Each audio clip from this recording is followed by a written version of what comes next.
Hello everyone, good evening. ఈరోజు ఆడవాళ్ళందరికీ use అయ్యే tip అండి. అంతే కదా, ఆడవాళ్ళు చిన్నవాళ్ళ నుంచి పెద్దవాళ్ళ వరకు ప్రతి ఒక్కరు కూడా ప్రతిరోజు ఉపయోగించేది. అలాగే ప్రతి ఒక్కరు నుదుటిన కూడా కుంకుమ పెట్టుకుంటారు కదా. ఆ కుంకుమ మరి ఇంట్లోనే మనం ఎలా తయారు చేసుకోవాలో తెలుసుకుందామా? అంటే హోమ్ మేడ్ కుంకుమ. ఈ కుంకుమకి కావాల్సినవి ఏంటంటే 1 స్పూన్ పసుపు, అలాగే మన కిచెన్లో వంట సోడా అనేది ఉంటుంది కదా, కుకింగ్ సోడా, కొంచెం కుకింగ్ సోడా, అలాగే నిమ్మకాయ, కొంచెం నిమ్మరసం వేసుకొని, అలాగే మనం వంటగదిలో ఉపయోగించే ఆయిల్ కూడా కొంచెం వేసుకొని వీటన్నిటిని బాగా కలిపేసి ఒక్క 10 మినిట్స్ పక్కన పెట్టుకోవాలి. అయితే ఇది హోమ్ మేడ్ కుంకుమ అండి. దీంట్లో ఎటువంటి సైడ్ ఎఫెక్ట్స్ ఉండవు, ఎటువంటి కెమికల్స్ యాడ్ చేయట్లేదు.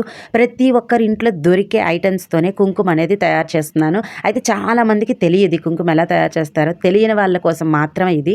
ఆ తర్వాత 10 మినిట్స్ తర్వాత ఓపెన్ చేసి చూస్తే చూడండి, కలర్ అనేది చేంజ్ అయింది. కుంకుమ అనేది ఆల్మోస్ట్ కుంకుమగా చేంజ్ అయిపోయింది. ఇంకా మీకు మంచి కలర్ రావాలంటే మరొక్కసారి కలిపేసి నేను ఇక్కడ ఒక 2 అవర్స్ అయితే పక్కన పెట్టేశాను. ఎగ్జాక్ట్గా 2 అవర్స్ పక్కన పెట్టిన తర్వాత ఎంత మంచి కలర్ వచ్చిందో అండి, చాలా బెస్ట్ కలర్ వచ్చింది. చూడండి, ఓపెన్ చేసి చూపిస్తున్నాను.